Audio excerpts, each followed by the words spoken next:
출발하겠습니다.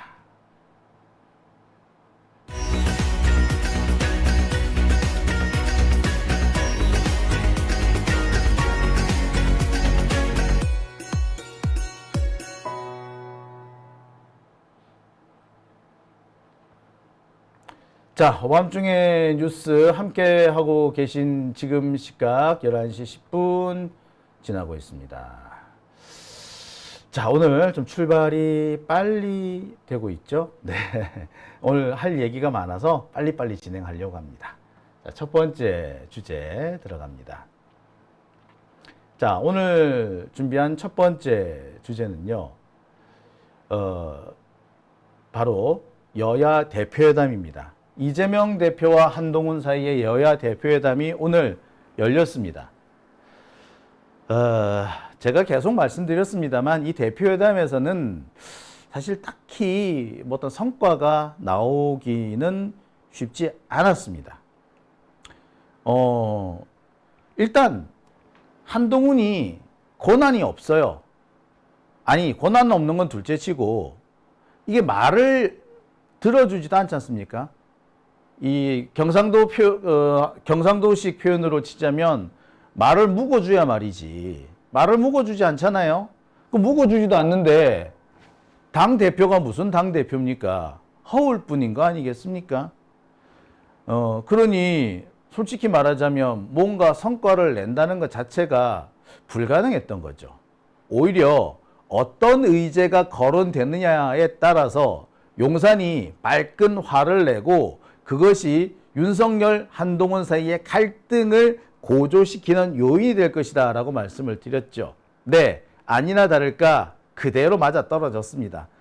뭐 저뿐만 아니라 많은 분들이 예측하셨던 걸로 보이는데 의료 대란과 최혜병 특검 이 두 가지가 거론되는 순간 용산이 가만히 안 있으려고 그럴 거다라는 말씀을 드렸습니다. 최혜병 특검은 그 자체로 용산은 최혜병 특검이 탄핵을 위한 빌드업이라고 생각하고 있습니다. 그러니까 거론되는 것 자체가 싫은 거야. 윤석열 탄핵을 위한 준비인데 그걸 왜 거론해? 라고 생각을 하는 거죠. 의료 대란도 마찬가지예요. 지금 윤석열의 지지율을 가장 많이 깎아먹고 있는 게 의료 대란입니다. 70대 이상에서 지지율이 지금 팍팍팍 빠지고 있답니다. 왜? 자신들이 병원에 가보니까 진료를 못 받는 거야. 70대 이상의 노인들이 갑작스럽게 병원에 갈 일이 많습니다. 응급실에 갈 일도 있죠. 근데 응급실 뺑뺑이를 돌게 되는 거야. 자, 그러니 얼마나 화가 나겠습니까? 내뿐만 아니라 혹시 내 주변에 있는 70대 분들 같은 경우에는 연세가 많으시기 때문에 주변 친구분들 중에서도 응급실 갔다가 뺑뺑이 돌았다는 분들이 꽤 있으신 거예요. 그거를 직접 느끼게 되니까 이분들은 화가 날 수밖에 없는 겁니다. 지지율이 빠지는 거죠. 자, 이 상황에서 윤석열이 할 수 있는 게 뭘까요? 제대로 된 사람이라면 대책을 마련해야 되죠. 정 안 되면 타협책이라도 내놔야 됩니다. 근데 지금 윤석열 그럴 생각이 전혀 없습니다. 지금 보니까 보건복지부 장관은 몇 달만 더 버티면 우리가 이긴다. 이런 소리를 했다고 하죠. 자, 그런 상황에서 여야 대표회담에서 그 의료 대란이 거론됐다? 엄청 신경 쓰이고 불쾌할 겁니다. 네, 그 신경 쓰이고 불쾌한 일이 벌어진 거죠. 얼마나 용산은 열받았을까요? 그런 얘기가 지금 나온대요.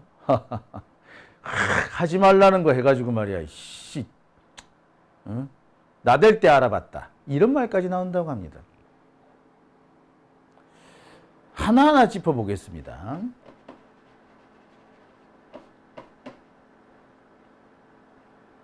아시다시피 오늘 여야 대표회담이 열렸어요.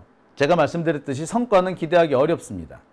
한동훈 말을 아예 먹어주지도 않는 윤석열이기 때문에 합의라는 거 기대하기 어려웠습니다. 한동훈은 이런 것을 만회하기 위해서 선택한 것이 깐족되는 거였고요. 깐족되기 위해서, 깐족되는 걸로 이 모든 걸 때우기 위해서, 대표회담을 때우기 위해서 생중계하자라는 꼼수를 썼던 겁니다. 그런데 일찌감치 많은 사람들이 눈치를 깠죠. 아, 생중계하자고? 대화를 하겠다는 게 아니라 깐족되겠다는 거구나. 아, 이거 눈치 못 갈 사람이 어디 있겠습니까? 그 조금만 생각 있는 사람이 금방 눈치 까죠. 그러니까 결국 생방송도 고집을 못 합니다. 결국 이 여야 대표회담은 윤한 갈등이 극대화되는 결과만 낳게 된 겁니다. 특히 최혜병 특검과 의료 대란 문제가 거론됨으로써 윤석열한테도 상당한 타격이 됐습니다. 아까도 말씀드렸듯이 최혜병 특검은요, 그 자체로 탄핵을 위한 준비라는 것이 윤석열의 인식입니다. 그러니까 거론되는 것 자체가 기분 나쁘지. 최혜병 특검을 거론한다는 것은 탄핵을 거론하는 것과 똑같다고 여기는 겁니다. 의료 대란, 지금 윤석열한테는 가장 아픈 부분이죠. 대책이 없어. 근데 문제는 계속 커지고 있어. 지지율은 계속 떨어져. 이런 거는 모른 척 하는 게 제일 좋아요. 그래서 시간 끄는 게 제일 좋습니다. 지금 의료 대란 시작된 게 지금 꽤 여러 달 되지 않았습니까? 처음 갈등이 시작된 걸로 보자면 이미 1년 가까이 됐고요. 의사들이 의료 현장을 떠나기 시작한 걸 지점으로 잡아도 이미 7, 8개월이 지났습니다. 근데 대책이 없잖아. 버티자는 거 아니야? 의사들도 좋아. 그럼 우리도 버틴다. 이러고 있는 상황이 됩니다. 피해를 보는 건 국민인 거죠. 근데 가장 피해를 많이 보는 게 누굴까요? 네. 노인층하고요. 영유아층입니다. 그나마 영유아층은 소아과들이 많이 있기 때문에 그럭저럭 넘어갈 수가 있는데, 네, 문제는 노년층인 거죠. 노년층들은 급하면 응급실부터 갈 수밖에 없는데 이 응급실이 지금 태부적인 상태인 거죠. 그리고 응급실 뺑뺑이가 현실화되고 있는 겁니다. 제일 피해를 많이 보게 될 수밖에 없고 그 결과 지지율이 빠지기 시작합니다. 여성과 이 주부층에서는 지지율이 원래 빠지고 있는 상태였는데 뭐 더 빠질 것도 없는 그런 상황이 되는 거죠. 자, 이런 상황에서 이 의료 대란 문제가 거론이 됐다? 윤석열로서는 아픈 부분만 골라서 건드리게 되는 겁니다. 근데 그 일을 누가 했다고? 한동훈이 한 거죠. 한동훈 딴에는 거론이 안 되게 하려고 어떻게 노력했던 모양인데 어린 반푼어치가 없죠. 예. 생생하게 거론이 되고 말았습니다. 자, 제가 관련된 영상을 좀 준비를 해봤는데요. 일단 한번 보시고 다음 얘기 계속해 보겠습니다.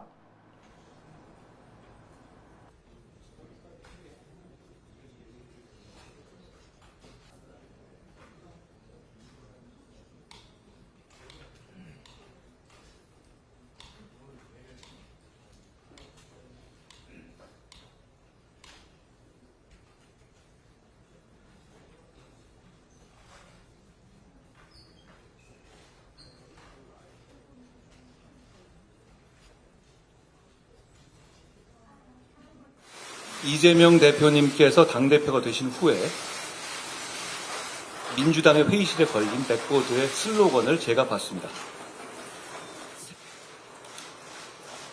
네, 존경하는 우리 한동훈 대표님 말씀 잘 들었습니다.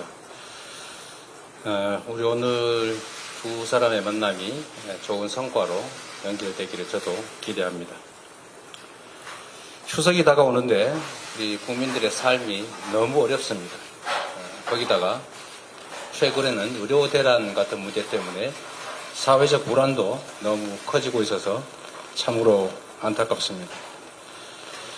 고물가, 또 고금리, 또 실질소득의 감소, 경기의 구조적 침체, 그리고 사상 최대로 기록되는 임금체불, 거기다 자영업자 폐업까지 참으로 심각합니다. 가급적이면 우리 국민들의 더 나은 삶을 기획할 수 있도록 실효적인 의미 있는 회담이 되기를 바랍니다.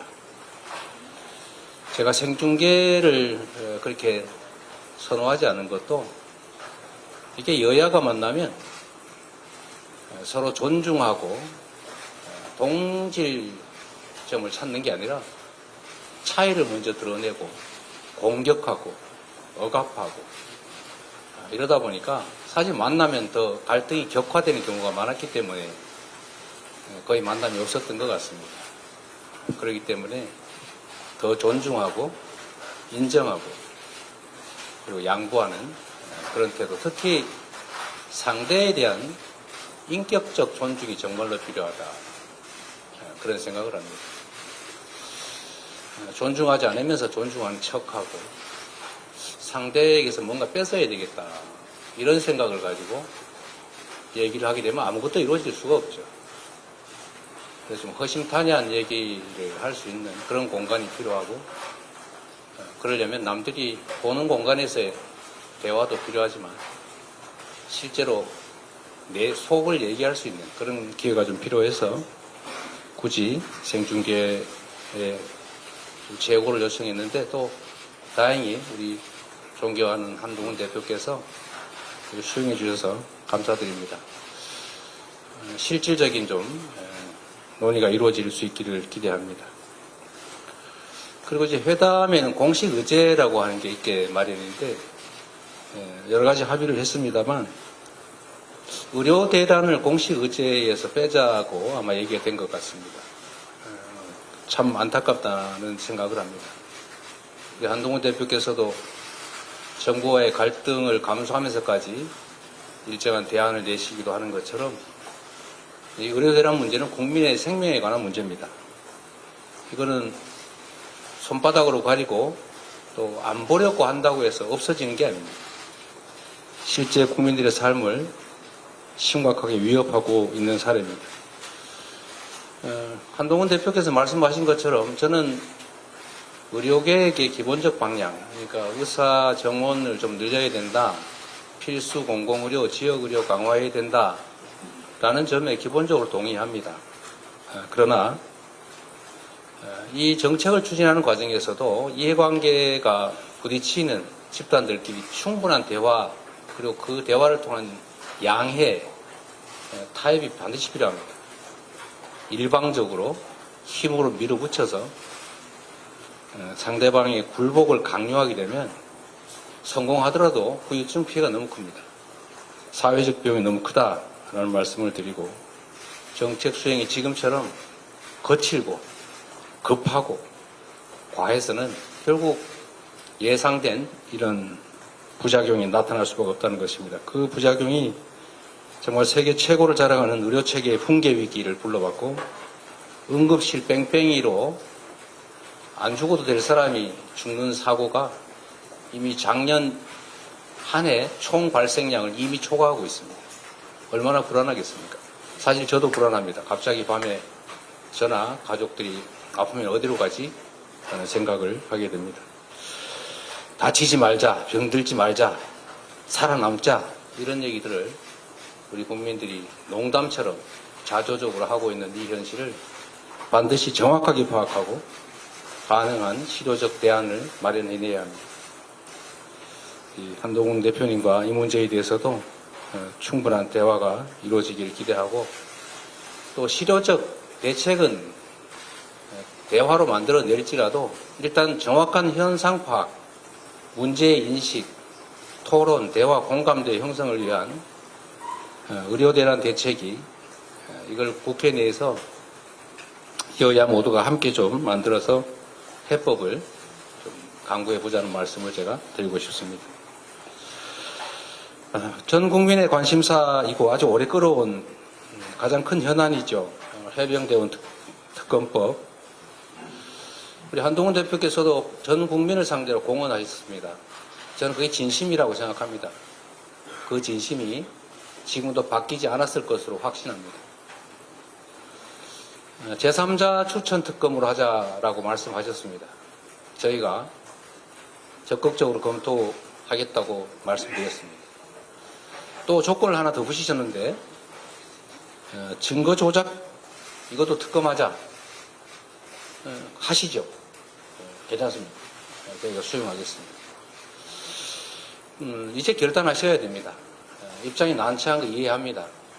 그러나 공당이란, 또 국민을 대표하는 정치인이란 자신이나 개인 또는 주변의 특별한 문제 때문에 국민적 대의를 벗어날 수는 없는 것 너무 잘 아실 겁니다.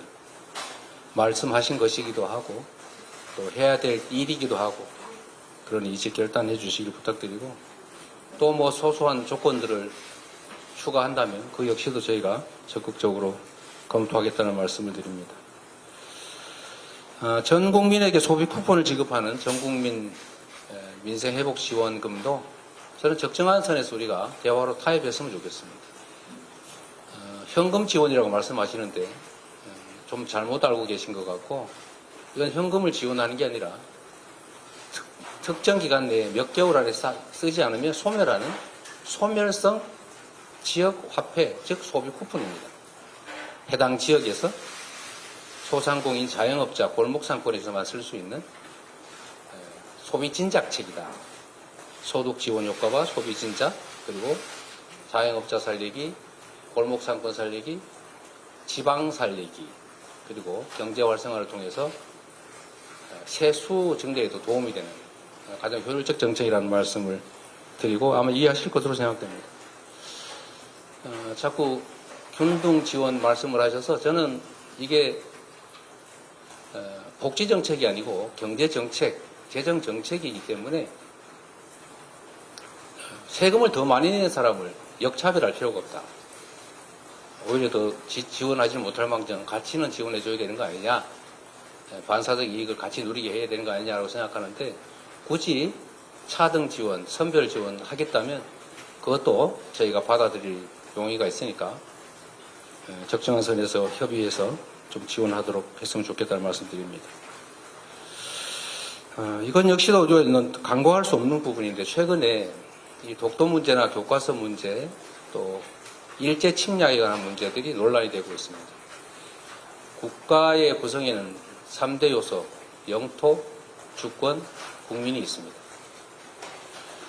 그런데 영토를 부정하는, 독도 영유권을 부정하는 행위 또는 주권을 부정하는 행위, 즉 외국의 침략을 합리화하는, 미화하는 행위, 이것은 국가를 부정하는 그야말로 윤석열 대통령께서 자주 말씀하시는 반국가적 주장입니다. 이런 반국가적 주장에 대해서는 형벌을 과하는 것은 표현의 자유 측면에서 과하다고 할지 모르겠지만 최소한 공직을 맡기는 부적절하다라는 생각에서 공직 취임을 제한하는 법안을 저희가 준비 중인데 협조해 주시면 좋겠다는 그런 생각 가지고 있습니다. 정치개혁에도 많은 말씀을 해주셨지만 저는 국회의원의 특권 얘기도 중요하지만 상응하는 대통령의 소추권에 대해서도 같은 차원에서 접근해야 된다고 생각합니다. 이게 행정 독재 국가로 흘러갈 위험성이 매우 높습니다.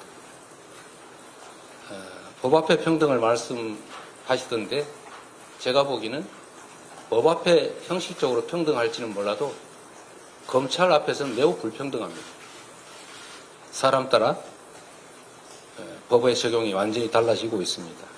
이런 측면에서 정치개혁은 심각하게 함께 논의하되 형평성 있게 심도 있게 논의하는 것이 꼭 필요하겠다 이 말씀을 드립니다.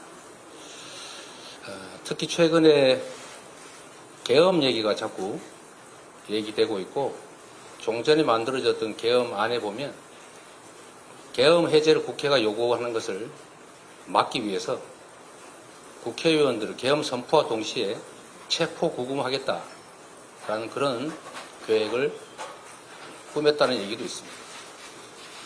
이거 완벽한 독재국가 아닙니까? 이런 문제에 대해서도 우리가 오히려 더 심각하게 고민해야 된다. 정치적 공세가 아니라 국가와 국민 그리고 이 나라의 미래를 위해서 합리적이고 모두가 동의할 수 있는 안들을 만들어야 된다고 생각합니다. 물론 합의가 심치 않습니다. 저는 그 중에서도 합의되는 실현 가능한 것부터 먼저 하자 이런 입장을 언제나 가지고 있고 그래서 정치개혁과 관련해서는 우리 한동훈 대표께서도 공개적으로 약속하셨던 지구당 부활 문제만이라도 우선적으로 좀 처리했으면 좋겠다 그 생각이 듭니다. 정치에서 말은 정말로 중요하죠. 실질적, 실효적 논의가 되기를 기대합니다. 저는 정부도 정부지만 여당의 역할도 매우 중요하다고 보는데 지금 쌀값, 한우값 문제가 심각합니다. 네. 이재명 대표가 조목조목 한동훈을 두들겨 패고 있는 거죠. 특히 마지막에 계엄령 얘기를 하면서 이거 독재국가 아니냐라고 할 때 한동훈이 웃는 표정 보셨죠? 머쓱하게 웃는 표정. 네, 바로 이 대목에서 한동훈도 웃을 수밖에 없었겠지만 용산도 되게 화가 많이 났던 모양입니다. 그 많은 얘기를 놔두고 바로 이 계엄령 가지고 시비를 걸었죠. 그냥 이 계엄령 가지고 발끈했는데 이 내용 자체가 되게 웃깁니다. 계엄령이 근거가 없는 거 아니냐, 가짜뉴스 아니냐라고 하면서 근거를 대라 라고까지 화를 냈습니다. 거의 화를 내다시피 했어요. 자, 발끈한 용산입니다. 용산이 정말 발끈했어요. 계엄령에 근거 없으니까 가짜뉴스다. 근거를 대라 라고 했습니다. 사실은 여야 대표회담 자체에 분개했는데 요걸로 엉뚱한 트집을 잡은 거죠. 자, 이와 관련해 가지고 많은 사람들이 저렇게 떠드는 것 자체가 용산이 발끈한 것 자체가 사실은 이 계엄령 얘기를 더 공개화, 본격을 거론하게 됐다. 어떻게 보자면 공식화했다라는 얘기가 나옵니다. 왜냐? 지금 여기저기에서 이거 왜 이래? 좀 이상하지 않아? 군대가 왜 이렇게 설쳐? 라는 얘기들이 많이 나옵니다. 엊그저께는요, 서울 시내 한 복판에 아파치 공격 헬기가 떠다니는 일이 있었습니다. 이것을 두고 많은 사람들이 어안이 벙벙했다라는 얘기가 나와요. 일단 그 화면 보실까요?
네.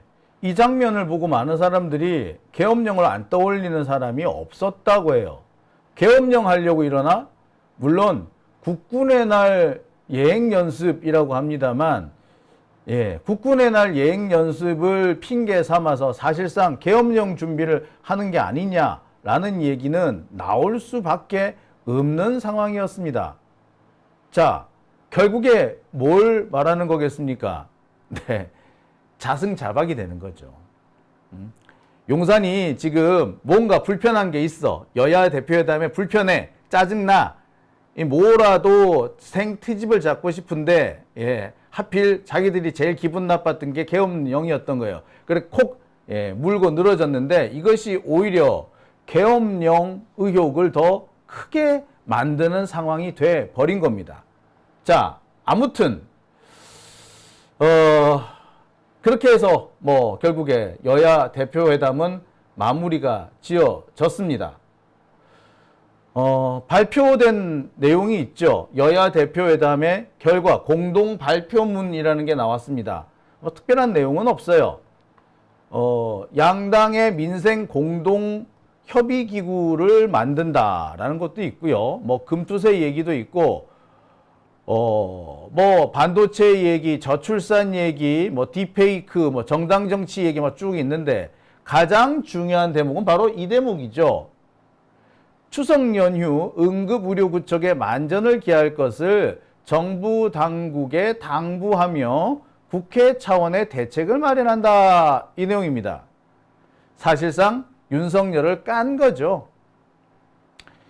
한동훈 입장에서는 이 내용이 매우 완곡하기 때문에 윤석열에 대한 공격이 아니라고 생각할지도 모르겠습니다. 하지만 이거야말로 윤석열의 심기를 가장 건드리는 내용이 될 것이 분명합니다. 자, 최혜병 특검 합의문에는 빠졌지만, 네. 예. 하루 종일 거론이 됐습니다. 최혜병 특검 빠졌다고.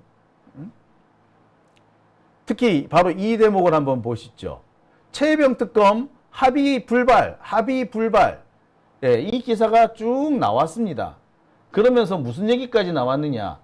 일방적으로 설정하는 기간에 맞춰 당의 입장을 낼 수 없다는 이 얘기를 했다. 자, 이 얘기를 거꾸로 보면은 최혜병 특검에 대해서 얘기는 나눴는데 합의가 안 됐다. 합의가 안 된 것도 최혜병 특검 그 자체를 안 하겠다는 게 아니라 민주당이 정해준 시한까지 그 시한을 맞추기가 어렵다. 이 얘기를 했다는 거죠. 최혜병 특검을 아예 안 한다. 예, 말도 꺼내지 마가 아니라 그때까지 시한을 못 맞추겠다라는 얘기가 되는 겁니다. 한동훈 입장에서는 정치적으로 매우 완곡한 이런 술수를 썼다라고 생각하지만 윤석열 입장에서는 거론된 것 자체가 기분 나쁜 거죠. 아마도 윤석열은 한동훈이 칼같이 끊어서 그 얘기는 거론하지 말기로 합시다 라고 하고 넘어가길 바랬을 텐데 얘가 잘 몰랐던 거지. 그래서 오히려 윤석열의 심기를 건드리는 상황이 됩니다. 자, 일부 언론들한테서는 이런 기사가 나요. 경향신문 같은 경우에는 이렇게 나옵니다. 여야 대표회담이 지금 다 성과 없이 끝났는데 권한이 없는 한동훈의 현 주소를 보여준다 라는 그런 기사가 났어요. 빈손까지는 피했지만 합의에 실패했다. 이런 얘기도 나왔고요. 흔들리는 한동훈의 리더십이라는 기사까지 나옵니다. 자, 결과적으로 오늘 있었던 이 회담, 여야 대표회담에서 최대 승자는 이재명 대표인 거죠. 최대 피해자는 윤석열이고요. 한동훈 역시 적지 않은 내상을 입은 겁니다. 리더십 자체에 심각한 균열이 온 거죠. 빈손이 뻔한 거였고 그 빈손의 이유는 한동훈이 아무런 권한을 가지지 못했다라는 것, 그것 때문이라는 거를 이 회담 결과가 이미 다 예측을 하고 있었던 거야. 뿐만 아니라 윤한 갈등까지 부추기는 결과를 낳았으니 한동훈으로서는 정치적으로 상당히 손해를 봤을 겁니다. 그리고 이 회담에 끼지 못한 윤석열은 이래저래 손해를 피할 수가 없죠. 몇몇 언론에서는 성과가 없었다, 맹탕이다, 뭐 이런 식으로 비판을 한다고 합니다. 그런데요, 저는 그 지적에 동의하지 않습니다. 애시당초 성과가 나올 수는 없었어요. 성과가 나오지 않을 것임에도 굳이 이 회담을 한 이유는 윤한 갈등을 증폭시키기 위한 거였습니다. 아바타 이미지를 피하려고 했던 한동훈이 스스로 패착을 한 것이나 다름없고요. 한동훈의 운신의 폭을 아예 없애버렸던 용산의 자충수일 수도 있습니다. 뭐가 됐든 얘네들은 이번에 갈등설이 증폭되는 것을 피하기 어려워진 겁니다. 실제로 국힘당 내부에서 이 회담 하지 말아야 된다 하면서 한동훈을 말리는 사람들이 많았대요. 차라리 여기서 회담을 깨는 게 피해를 줄일 수 있다. 뭐 이런 식으로 조언을 했던 모양입니다. 근데 한동훈 입장에서는 바득바득 우기며 간 거지. 가오 살리려고. 그 결과 오히려 더 손해를 더 심하게 봤다라고 보는 게 맞을 것 같습니다.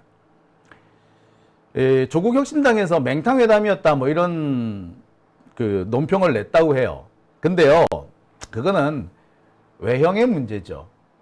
외형적으로 그런 거고, 정치적인 이해 득실을 따지고 보면 상당히 많은 성과가 있었다라고 저는 생각이 듭니다.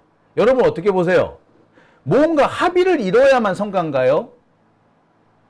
그죠? 정치라는 것이 합의를 이루지 못하더라도, 예, 실제적인 정치적인 이득을 얻었으면 성공 아닌가요? 안 그렇습니까? 전투를 반드시 이 점령지 확보를 위해서 전투를 벌입니까? 아니요. 점령지를 확보하지는 못하더라도 적에게 적지 않은 피해를 끼칠 수 있으면 전투하는 게 정상 아닌가요? 점령지를 얻지 못했으니 야, 이 전투할 필요가 없다? 그거 아니지 않습니까? 그리고 그거 모를 정도의 아마추어 다들 아니지 않나요? 그죠? 오밤중의 뉴스 함께하고 계신 지금 시각 11시 40분 지나고 있습니다.